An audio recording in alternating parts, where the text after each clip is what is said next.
Airbnb is in a bit of a rough patch. Their stock price is down nearly 50% year to date. Legislatures are beginning to crack down on Airbnb and the business model of short-term rentals. For example, in Atlanta, there's a new ordinance that states that people can only own 2 Airbnbs or short-term rental units, and one of these must be their primary residence.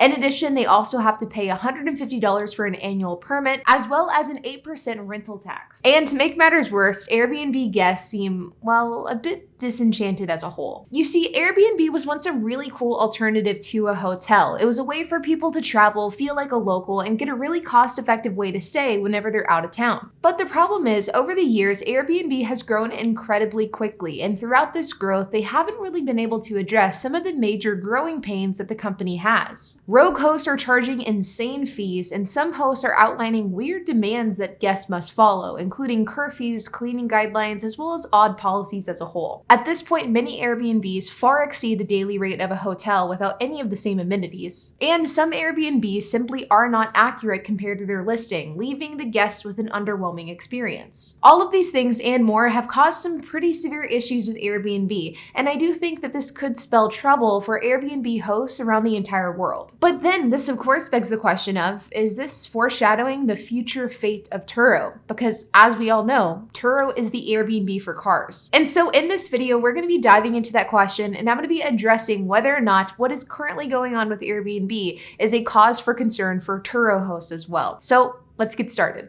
Now, I've been a Turo host for just about 5 years now, and over the last 5 years, it's been really interesting to see how Turo has grown and how their shift in policy and procedures have changed and shifted along with this growth. But of course, we have to ask the question, is Turo doomed, and is what currently is happening with Airbnb, is that an inevitable future for Turo? And in order to properly answer that question, I think we first have to identify what makes Turo different than Airbnb. Now, obviously, the product offering between Turo and Airbnb is different. Turo offers cars, Airbnb offers housing. But whenever you take those differences away, the business model is actually extremely similar. Turo offers short-term rentals for cars, Airbnb offers short-term rentals for housing. Turo is a cheaper alternative to a rental car. Airbnb was a cheaper alternative to a hotel. Airbnb markets this idea of living like a local, thus kind of glamorizing the entire idea of traveling. Turo has a very similar marketing campaign that also glamorizes traveling through their tagline of "Own the Adventure." There are bad hosts on Airbnb, there are also bad hosts on Turo, and the list goes on and on and on. But there is one glaring difference between Airbnb and Turo, and that is the way in which these platforms have structured host fees and host policies. And in my personal opinion, I think that this is the biggest factor that will prevent Turo from becoming the future Airbnb. And this is ultimately the poison pill that is currently killing the Airbnb model. You see, Airbnb has a slew of fees that can be charged to a guest. You have a daily rate fee, an additional guest fee, a cleaning fee, as well as a service fee, which is typically 14% of your total booking price. And these are some of the fees that you can typically expect to pay as an Airbnb guest. In addition to this, you may also have a list of guidelines and policies that you have to follow as a guest. For example, taking the trash out before you leave, stripping down the linen, starting the dishwasher, no shoes in the house, a strict curfew. And these are just a handful of the real-world examples of policies and guidelines that guests have had to follow in real applicable circumstances. And these fees and policies are absolutely killing the Airbnb model. The reality is that Airbnb used to be a great alternative to a hotel, but now it's a weaker one at a more expensive price. And this is largely, if not solely, due to the fact that hosts have insane fees and insane policies. And the idea of hosts coming up with their own fee structures and their own policies is actually something that Turo put a hard stop to years ago.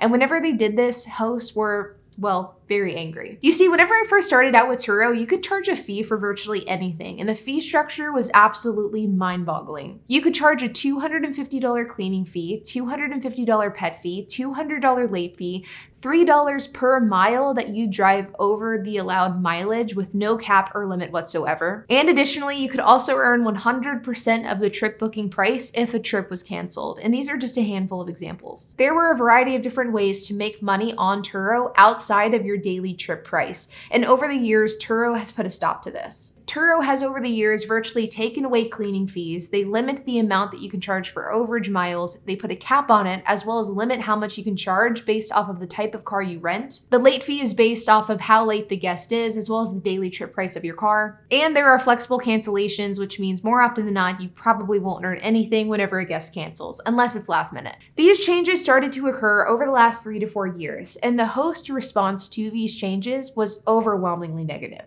Turo hosts felt like Turo was overstepping in their boundaries and basically regulating something that they had no right to regulate. Turo didn't own the car, so why are they going to regulate how much hosts can charge? And I vividly remember at the time, Turo hosts would oftentimes draw the comparison to Airbnb, saying something along the lines of, well, Airbnb doesn't do this, so why is Turo doing this? Or if Airbnb allows me to charge a $200 cleaning fee, why doesn't Turo allow this? There was oftentimes this comparison drawn of saying, well, Airbnb doesn't do this, so Turo shouldn't either. But over the years, I think it's become increasingly clear that what Turo did by regulating what policies hosts can implement and how much they can charge, this was the best thing that they could have done for the Turo platform because it prevented Turo hosts from going rogue, just like Airbnb hosts have done over the last few years. If you scroll through Turo and you look at a wide variety of listings, you're going to see a wide variety of different policies and fees that hosts threaten to charge. For example, a $50 fee every time you exceed 85 miles per hour, or a $30 refuel fee whenever you don't fill up the tank, a $200 cleaning fee, or a $100 late fee. These are actual fees that I've seen listed on Turo profiles and Turo listing pages, but the reality is a Turo host can't charge any of these. A Turo host can outline a dozen different fees and policies that a Turo guest must follow, but the reality is a Turo host has to follow the terms of service,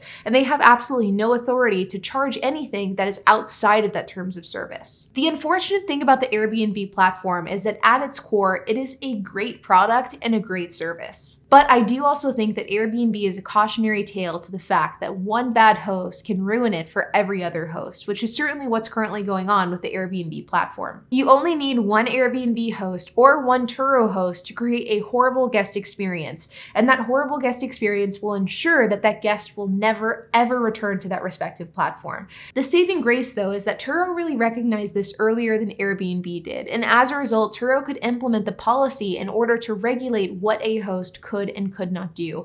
And this is something that I think Airbnb will begin to do, but they simply started doing it too late. And so to answer the question of this video, do I think what is happening with Airbnb today is going to be what happens to Turo in the future?